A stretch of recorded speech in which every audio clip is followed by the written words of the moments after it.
السلام عليكم. اذا كنمروا لدرس جديد من دروس الكيمياء بالنسبه للترون كومان سي لا جيومتري دو كيلكو موليكول، يعني هندسه بعض الجزيئات. اذا قبل ما تبداو تقراو هذا الدرس راه ضروري خاصكم تكونوا ضابطين الدرس اللي قبل، الدرس كامل، يعني تكونوا عارفين لي زيون، لي موليكول، لي زاتوم، لي زيزوتوب، كلشي هادشي غادي نحتاجوه هنايا. لا ستركتور الكترونيك، لا كوش اكسترن. علاش؟ لان هذا الدرس هذا غادي نحتاجو فيه داك المفاهيم، وغادي نزيدو نشوفو دي نوسيون اللي هما جداد. يعني حنا في هذا الدرس كنعتبروا ان التلميذ راه صافي فاهم داكشي اللي قبل. بالنسبه لهذا الدرس غادي نقسموه ل 3 بارتي. لا بروميير بارتي غادي نشوفو ريغل دو دوي اي دو لوكتي، يعني شنو كنقصدو بها.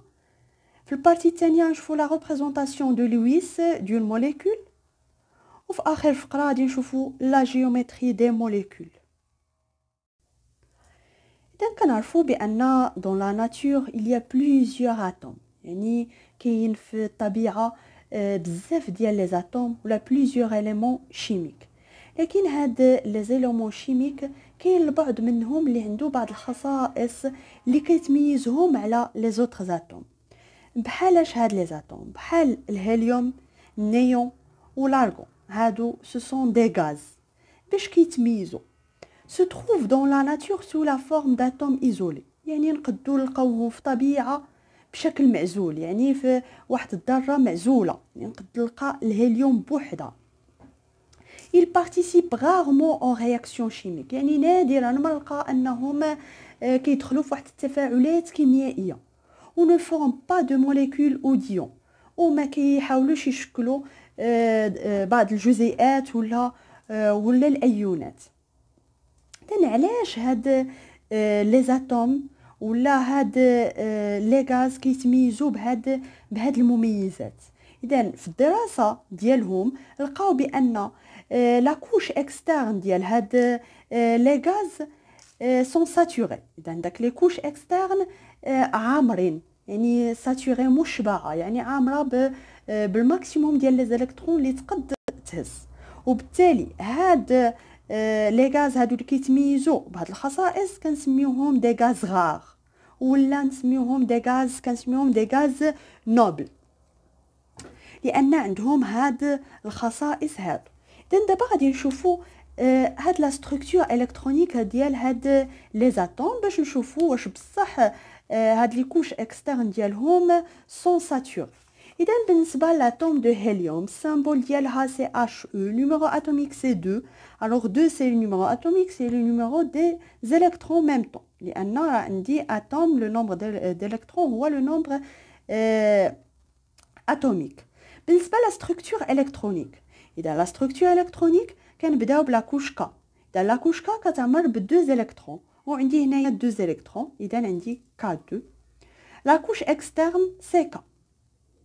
بالنسبه للنيون، النيون لا بغيت لا ستركتور الكترونيك ديالو يكفي انني نعرف لو نومبر اتوميك. اذا 10 غادي نعمر لي كوش. الكوش الاولى غادي تكون 2، لا كوش الثانيه غادي تكون عامره ب 8 الكترون. اذا شكون هي لا كوش اكسترن؟ لا كوش اكسترن هي اخر طبقه كنعمروها، وبالتالي لا كوش اكسترن سي ال بشحال عامره ب 8 الكترون. بالنسبه للارغون سامبول سي اج جي، نيميرو اتوميك سي 18. إذا لا ستركتور الكترونيك كنعمرو ك ب 2، ال ب 8 و ام ب 8. اذا الا جمعنا هادو بثلاثه راه غادي نلقاو 18. اذا لا كوش اكسترن سي ام 8. اذا لا لاحظنا هاد لا كوش اكسترن كنلقاوها بصح بانها عامره يعني ساتوري، يعني هازه لو نومبر ماكسيموم اللي تقد تهز ديال لي زيلكترون. اذا هاد لي زاتوم هادو ولا هاد لي غاز غار كنقولوا بانهم سون ستابل، تري ستابل. اذا ستابل يعني مستقره. علاش قلنا بانها مستقره؟ لانها راه ما كتدخلش في تفاعلات كيميائيه، ما قلنا ما كتشكلش جزيئات وكتبقى يعني بوحدها، لانها مستقره، يعني هي ما باغاش تشارك مع شي اتوم اخرى ولا تعطيها شي الكترون ولا تكتسب منها. بالتالي كنقولوا بانها ستابل مستقره. اذا فوقاش كيكونوا لي زاتوم ستابل؟ فوقاش كتكون عندهم هذه الميزه ديال لا ستابيليتي؟ فاش كتكون لا كوش اكسترن ديالهم ساتوري، يعني فاش كتكون الطبقه الخارجيه ديالهم كتكون ساتوري. اذا هذا كيعني بان لي زاتوم الاخرين راهم انستابل. علاش؟ لان لا ستركتور الكترونيك ديالهم ديال لا كوش ولا لا كوش اكسترن اي انستابل، يعني انساتوري، يعني ما عمرش. alors les autres atomes sont instables. علاش؟ لان قلنا لا ستابيليتي ديال لي زاتوم فين كتجلى غير في داك لا كوش اكسترن، واش عامره، واش ساتوري ولا مازال خاصها دي الكترون. يعني leur couche externe n'est pas saturée بالنسبه لي زوطخ اتوم، لان داك لي زاتوم اللي درسنا قبيله راهم قليلين، يعني الاكثريه ديال لي زاتوم راهم انستابل. اذا شنو غادي يديروا هاد لي زاتوم هادو؟ ils cherchent à acquérir la structure électronique externe du gaz rare le plus proche. يعني حتى هما غيبغيو يوليو ستابل، لان اي حاجه في هذا الكون راه كتسعى ان الاستقرار، يعني لا ستابيليتي. حتى لي زاتوم لي زاتوم لي انستابل حتى هما كيبغيو انهم يوليو ستابل. اذا الا بغاو يوليو ستابل يعني راه بغاو يكون عندهم لاكوش اكسترن بحال لي غازغار اللي شفنا قبيله، يعني غيبغيو يوليو اما بحال لارغون ولا بحال الهيليوم ولا بحال النيم. اذا من تما جاو عاد لي دو ريغل، كاينه لا ريغل دو دوي اي لا ريغل دو لوكتي. اذا شنو كيقولوا لنا في هاد لي دو ريغل؟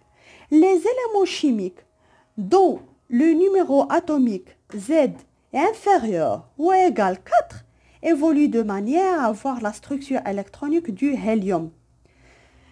يعني هاد les atomes اللي عندهم Z est égal inférieur ou égal à 4 شنو كيديروا؟ هما كيسعاو ان يولي، يعني كيتمناو وكيبغيو ان يولي عندهم نفس لا ستركتور الكترونيك ديال الهيليوم. يعني لا ستركتور الكترونيك ديال الهيليوم في لاكوش اكسترن شحال عندها 2 الكترون، يعني كيبغيو حتى هما يوليو عندهم 2 الكترون.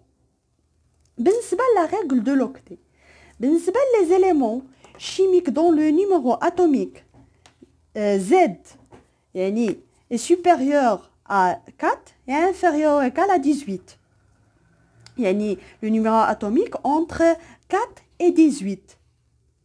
شنو كيبغيو هادو؟ كيبغيو عاوتاني يولي عندهم لا ستركتور الكترونيك بحال النيون ولا بحال لارغون، يعني اما غيوليو بحال النيون ولا لارغون، يعني غادي يولي عندهم 8 الكترون دون لا كوش اكسترن. اذا من هنا جات هاد 8 الكترون، من تما جات هاد لوكتي سي 8. فاش كنقولوا 2 الكترون يعني كنعنيو بها دوي. اذا بكل بساطه ان لي زاتوم اللي عندهم زد، يعني لو نيميرو اتوميك انفيريور او ايغال 4، يعني عندهم 1 2 3 4، شنو كيبغيو ان يولي عندهم في لاكوش اكسترن تولي 2 الكترون بحال الهيليوم. لي زد محصوره ما بين 4 و 18، هنايا انفيريور ستريكتومون، يعني هاد زد تكون سوبيريور ستريكتومون، يعني كتبدا من 5. اذا ما بين 5 و 18 راه كيبغيو يولي في لاكوش اكسترن ديالهم 8 الكترون. علاش هادشي كامل؟ باش يوليو هاد لي زاتوم باش تولي مستقره، يعني باش تولي ستابل. اذا بحال هنايا الا ولا عندها 8 يعني غتختار اما تكون بحال النيون ولا بحال لارغون.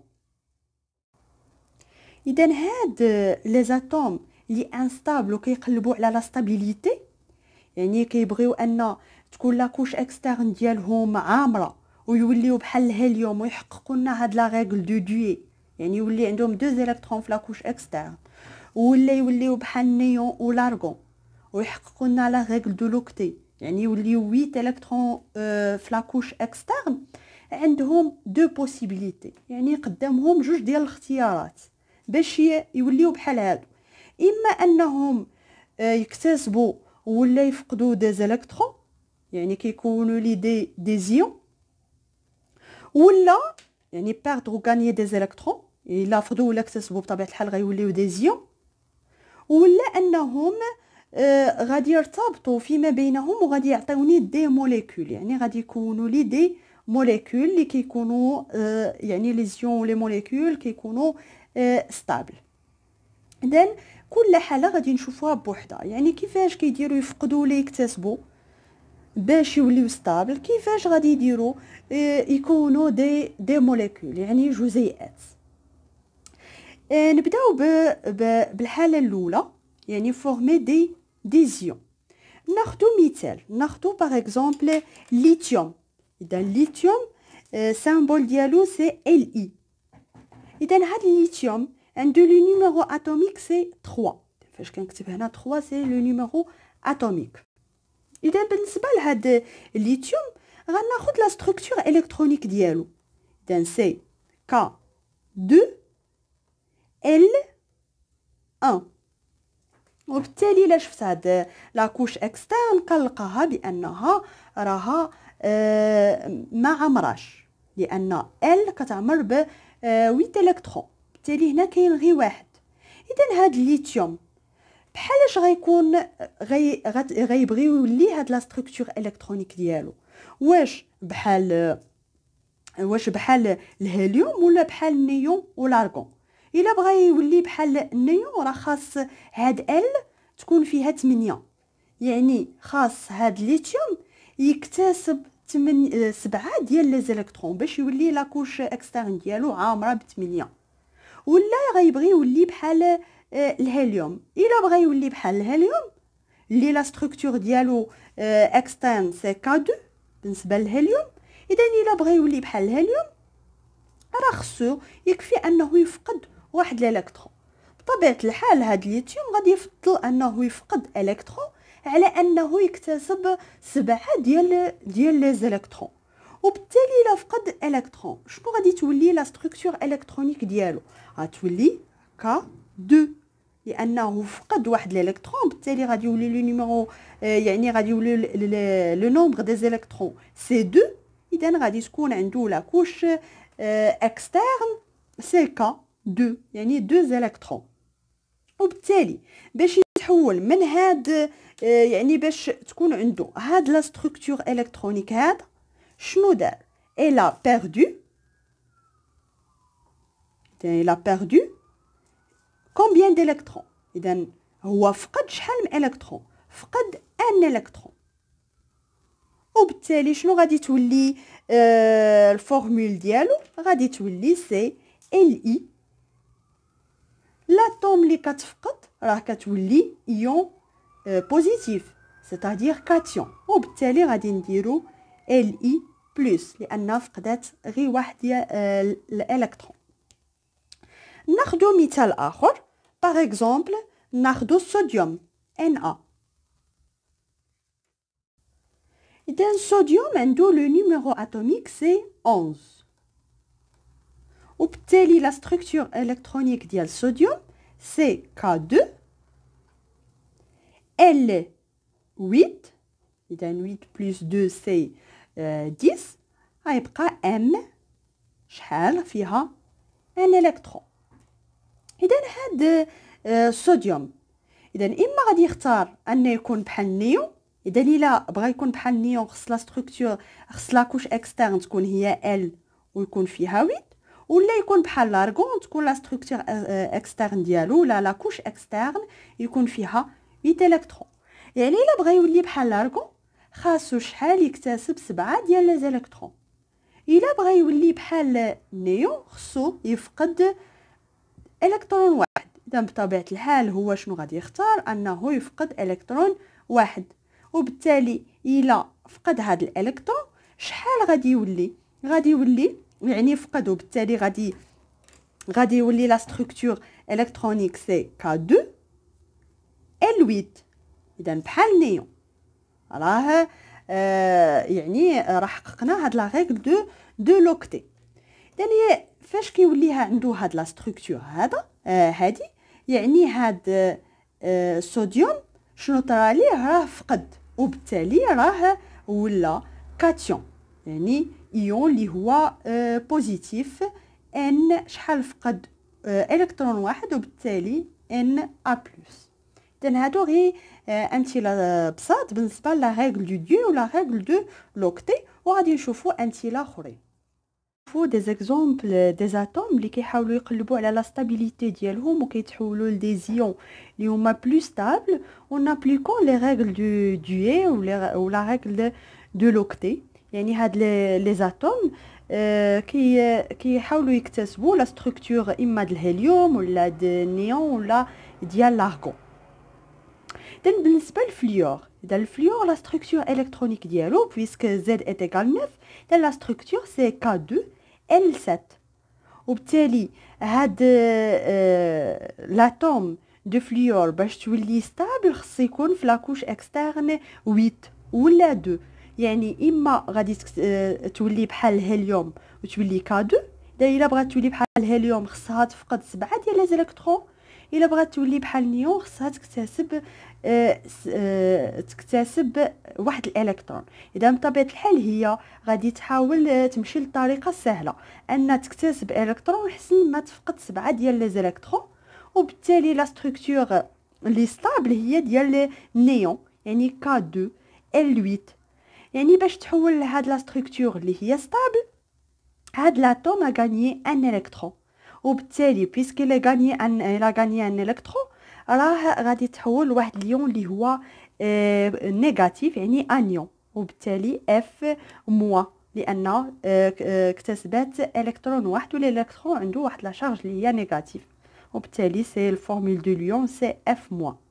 اذا هاد الفورمول يعني استنتجناها من هاد لابليكاسيون ديال لي ريغل دو ديي دو لوكتي.